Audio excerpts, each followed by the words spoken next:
As questões fundamentais para a gente conseguir se regular ou ajudar o outro a se regular emocionalmente é perceber a onda no início. Lembra que a emoção é como se fosse uma onda? Se a gente percebe ela, sente ela no início, ela não está tão grande ainda. Quando a gente deixa essa emoção, essa onda crescer absurdamente, fica muito mais difícil regular. Então, a primeira coisa é tentar perceber essa onda, essa emoção desde o início. Reconhecer a emoção e nomeá-la. Peraí, eu estou sentindo raiva. A criança entender, eu estou com raiva. Dar nome para essa emoção. Quantificar essa emoção. Como é que está essa minha raiva? Nossa, ela está no limite, está no auge, né? Verificar a coerência. Será que é proporcional essa raiva que eu estou sentindo ao que está acontecendo? Aceitar e validar, que é o que eu falei no slide anterior. Aceitar que essa emoção existe, validar que ela tem sua razão de ser, e só assim a gente consegue vencê-la e consegue ajudar as crianças e as famílias, né, a trabalharem isso com as crianças. Pode passar? As emoções básicas, né, os emojis aí, amor, alegria, medo, nojo, raiva, tristeza. São muitas as emoções. Essas são as básicas, né, de acordo com alguns estudiosos. E todas elas têm o seu lado positivo. Sentir raiva pode ser positivo? Pode. Tristeza, todas elas são necessárias muitas vezes para o nosso desenvolvimento, para a nossa sobrevivência mesmo. Pode passar? Aqui eu vou falar rapidamente sobre o que acontece quando falta algumas dessas emoções. O amor. Quando falta o amor, o que isso gera, né, na criança, no adolescente? Isso gera uma invalidação, um apego inseguro, ausência de empatia. Essa criança, esse jovem, não vai nem conseguir enxergar o outro como alguém digno de amor, de respeito, porque ele não conhece isso, ele não sabe como é que é, ele não recebeu isso, né? O excesso do amor, né, vamos dizer assim, o amor desmedido, o amor em desequilíbrio, o que ele pode gerar? Dependência, diminuição da autonomia, diminuição da autoeficácia. Quando você ama, entre aspas, né? Muito entre aspas, quando você ama muito, protege muito, coloca muito ali dentro de uma bolha, você impede que aquele indivíduo se desenvolva em toda a sua integralidade. Você não permite que ele desenvolva mesmo a autonomia, a autoeficácia, eu dou conta, né? Tem sempre alguém ali para fazer tudo por você, para falar o que você dá conta, o que você consegue, como que você faz. Então, em todas as emoções, a gente tem que ter o equilíbrio. Eu vou passar aqui por causa do nosso tempo. Como controlar o amor, como exercer o amor, né? Pode passar, por favor, Helena. Como exercer o amor? Controlando as emoções. Não tem como você exercer o amor se você é destemperado nas suas emoções. E aí eu volto naquele primeiro slide. Lembra do como criar vínculo? Estando presente, enxergando o outro, demonstrando afeto, ajudando no treino do que precisa ser feito. Então, para exercer o amor, nós temos que criar vínculos. E criar vínculos é tudo isso junto. Eu vou contar para vocês uma história real que aconteceu quando eu atendia uma certa família. Na verdade, eu trabalhava como professora numa escola e não era professora desse menino, mas chegou para mim o caso dele. Eu estava atendendo alguns alunos como psicopedagoga nessa escola. E aí falaram, olha, tem um aluno, mais ou menos 9 anos, eu vou chamá-lo aqui de Diego, ele é extremamente agressivo, assim, é uma coisa absurda o que ele faz. Ninguém dá conta dele, ninguém consegue segurá-lo, né, diante desses acessos de raiva que ele tem.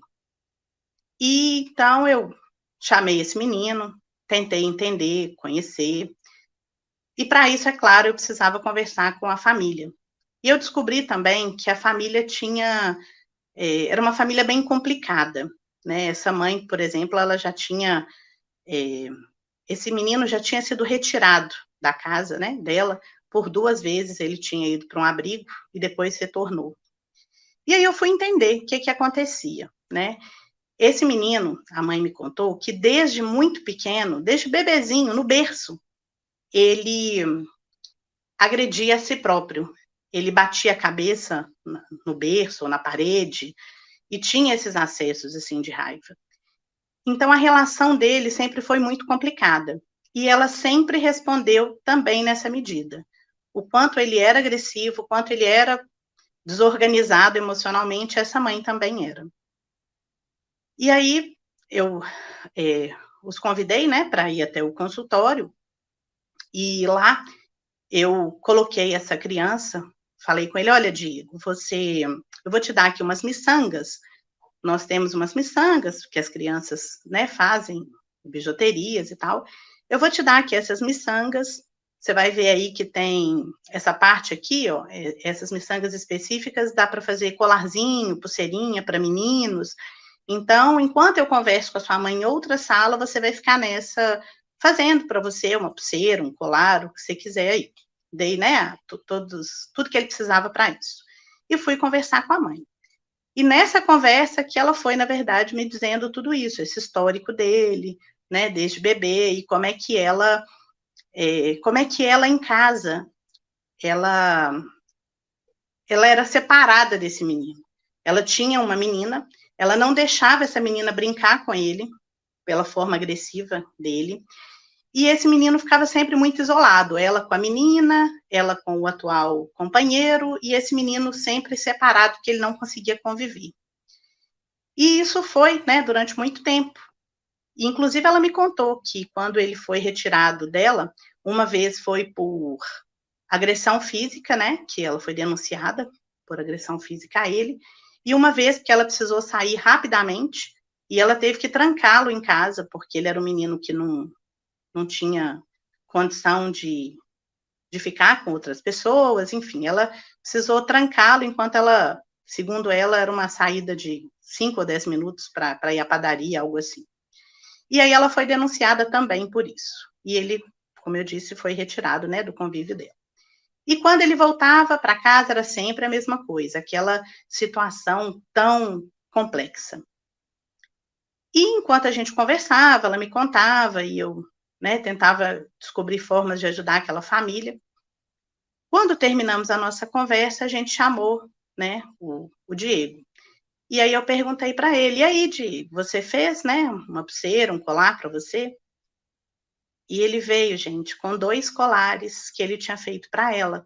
Ele não usou as miçangas de meninos, ele usou as miçangas de fazer coisas para meninas, né, e fez 2 colares para a mãe dele. E ele já foi chegando na sala e colocando aqueles colares no pescoço dela, amarrando com todo o carinho do mundo. Essa mãe começou a chorar, lágrimas escorriam pelo rosto dela. No final ela abraçou ele e ela me disse: "Eu nunca tive um momento de afeto com meu filho como eu estou tendo agora". E foi até muito difícil, né, mas muito bonito também presenciar isso, porque como que uma criança de 9, 10 anos nunca teve um momento de afeto com a sua mãe? E a partir daquele momento, né, nós conseguimos, assim, que a situação melhorasse bastante, com que aquele menino fosse incluído nas atividades de família, com que ele fosse permitido brincar com a irmã. E ele foi modificando muito o seu comportamento.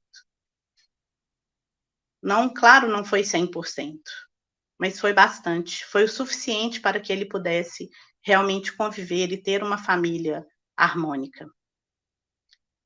Então, pessoal, eh, o que eu tinha para trazer para vocês hoje, né, era sobre isso. E deixo aqui, então, essa reflexão. O que que cada um de nós pode fazer para ajudar as pessoas que têm grandes dificuldades de regulação emocional, de reconhecerem as suas emoções, os seus sentimentos, os seus pensamentos e agirem de forma diferente. Eu não vejo outro caminho. O caminho é esse de enxergar o outro, enxergar realmente a individualidade dele, as dificuldades dele, as diferenças dele. E não é fácil, né, muitas vezes nós vamos fracassar.